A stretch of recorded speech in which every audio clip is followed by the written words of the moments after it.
ಶ್ರೋತೃಗಳೇ ನಮಸ್ಕಾರ. ಕಳೆದ ಸಂಚಿಕೆಯಲ್ಲಿ ಬೇತಾಳವು ಹೇಳಿದ 5ನೇ ಕಥೆಯನ್ನ ಕೇಳಿದಿರಿ. ಈ ದಿನ ಬೇತಾಳವು ರಾಜ ವಿಕ್ರಮನಿಗೆ ಹೇಳಿದ 6ನೇ ಕಥೆಯನ್ನ ಕೇಳೋಣ. ರಾಜ ವಿಕ್ರಮನು 6ನೆಯ ಸಾರಿ ಹೆಣವನ್ನ ಹೆಗಲ ಮೇಲೆ ಹಾಕಿಕೊಂಡು ಹೊರಟ. ಬೇತಾಳನು ಮತ್ತೊಂದು ಕಥೆಯನ್ನ ಪ್ರಾರಂಭ ಮಾಡಿದ. ಶೋಭಾವತಿ ಅನ್ನೋ ನಗರದಲ್ಲಿ ಯಶಕೇತು ಅನ್ನೋ ರಾಜ ಆಳ್ತಾ ಇರ್ತಾನೆ. ಆ ಊರಿನಲ್ಲಿ ಗೌರಿ ದೇವಿಯ ಒಂದು ಗುಡಿ ಇತ್ತು. ಅದರ ಬಲಗಡೆಯಲ್ಲಿ ಗೌರಿ ತೀರ್ಥವೆಂಬ ಒಂದು ಕೊಳ ಇತ್ತು. ಅದರಲ್ಲಿ ಸ್ನಾನ ಮಾಡೋಕೆ ಅಂತ ಆಷಾಢ ಶುದ್ಧ ಚತುರ್ದಶಿಯ ದಿನ ನಾನಾ ದಿಕ್ಕಿನಿಂದ ಜನ ಬಂದು ಸೇರ್ತಾ ಇದ್ರು.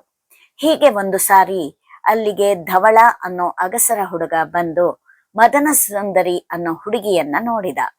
ಅವಳು ತನ್ನ ಜಾತಿಯವಳೇ ಆಗಿದ್ದು ಅವಳ ತಂದೆಯು ತನ್ನ ತಾಯಿಗೆ ತಿಳಿದವನಾಗಿದ್ದರಿಂದ ಅವಳನ್ನು ಮದುವೆಯಾಗುವುದು ಅವನಿಗೆ ಕಷ್ಟವಾಗಲಿಲ್ಲ. ಒಂದು ಸಾರಿ ಮಗನನ್ನ ಕೊಟ್ಟು ಕಳುಹಿಸಿ ಗಂಡನ ಮನೆಯಲ್ಲಿದ್ದ ಅವಳನ್ನು ಅವಳ ಗಂಡನನ್ನು ತಂದೆ ತಾಯಿಗಳು ಊರಿಗೆ ಕರೆಸಿಕೊಂಡ್ರು. ಗೌರಿ ಗುಡಿ ಸಿಕ್ಕಿದಾಗ ಧವಳನು ದೇವತಾ ದರ್ಶನ ಮಾಡಿಕೊಂಡು ಹೋಗೋಣ ಅಂತ ಹೇಳ್ದ. ಅವನ ಭಾವಮೈದುನನು ಬರಿಯ ಕೈಯಲ್ಲಿ ಇಷ್ಟು ಜನವೂ ಅಲ್ಲಿ ಏಕೆ ಹೋಗ್ಬೇಕು, ನಾನೊಬ್ಬ ಹೋಗಿ ದರ್ಶನ ಮಾಡ್ಕೊಂಡು ಬರ್ತೇನೆ, ನೀವಿಬ್ರು ಇಲ್ಲೇ ಇರಿ ಅಂತ ಹೇಳಿ ದೇವಸ್ಥಾನಕ್ಕೆ ಹೋದ. ಒಳಕ್ಕೆ ಹೋಗಿ ನೋಡಲು 18 ಕೈಗಳುಳ್ಳ ಚಾಮುಂಡಿಕಾ ಮೂರ್ತಿ, ಪಾದತಲದಲ್ಲಿ ಮಹಿಷಾಸುರ ಹತನಾಗಿ ಬಿದ್ದಿದ್ದಾನೆ. ಅದನ್ನ ಕಂಡು ವಿಧಿ ಪ್ರೇರಣೆಯಿಂದ ಅವನಿಗೆ ಒಂದು ಯೋಚನೆ ಹುಟ್ಟಿತು.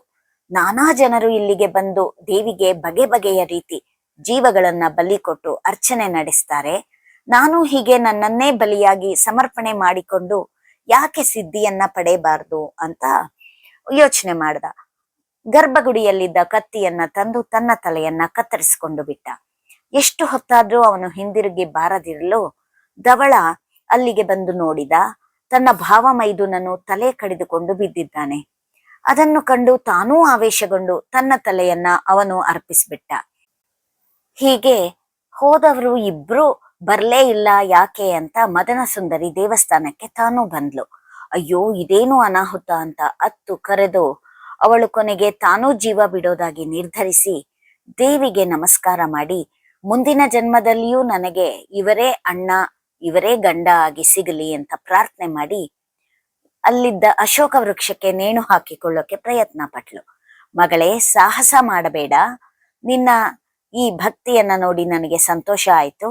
ನೇಣನ್ನ ಬಿಸಾಡು, ಕತ್ತರಿಸಿ ಬಿದ್ದ ತಲೆಗಳನ್ನ ಮುಂಡಗಳನ್ನ ಜೋಡಿಸು, ನಿನ್ನ ಅಣ್ಣ ಗಂಡ ಇಬ್ಬರು ಬದುಕ್ತಾರೆ ಅಂತ ಅಶರೀರವಾಣಿ ಆಯ್ತು.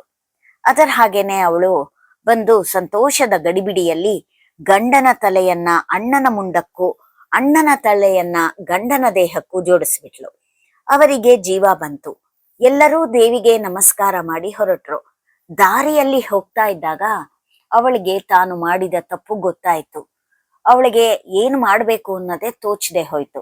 ಹೀಗೆ ಬೇತಾಳ ಕಥೆನ ಹೇಳಿ, ಮಹಾರಾಜ, ಅವರಿಬ್ಬರಲ್ಲಿ ಅವಳ ಗಂಡ ಯಾರು ತಿಳಿದಿದ್ದು ಹೇಳದೆ ಇದ್ರೆ ನಿನ್ನ ತಲೆ ಒಡೆದು ಹೋಗುತ್ತೆ ಅಂತ ಹೇಳ್ತು. ರಾಜ ಗಂಡನ ತಲೆಯು ಯಾವ ದೇಹಕ್ಕೆ ಅಂಟಿಕೊಂಡಿತ್ತೋ ಅವನೇ ಗಂಡ. ಯಾಕೆಂದ್ರೆ ಅಂಗಗಳಲ್ಲೆಲ್ಲ ತಲೆಯೇ ಪ್ರಧಾನ, ಗುರ್ತಿಸೋದು ಅದರಿಂದಲೇ ಅಂತ ಹೇಳ್ದ. ಹೀಗೆ ಮಾತಾಡಿ ಬಿಟ್ಟಿದ್ರಿಂದ ಬೇತಾಳ ರಾಜನ ಹೆಗಲಿನಿಂದ ಮಾಯವಾಗಿ ಮೊದಲಿದ್ದ ಸ್ಥಳಕ್ಕೆ ಹೋಗಿ ಸೇರಿಕೊಳ್ತು. ರಾಜನು ಮತ್ತೆ ಹೆಣವನ್ನ ಹೆಗಲ ಮೇಲೆ ಹಾಕಿಕೊಳ್ಳೋಕೆ ಅಂತ ಆ ಮರದ ಬಳಿ ಮತ್ತೆ ಹೋಗತೊಡಗಿದ.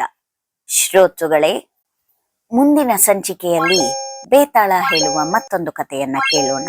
ಧನ್ಯವಾದಗಳು.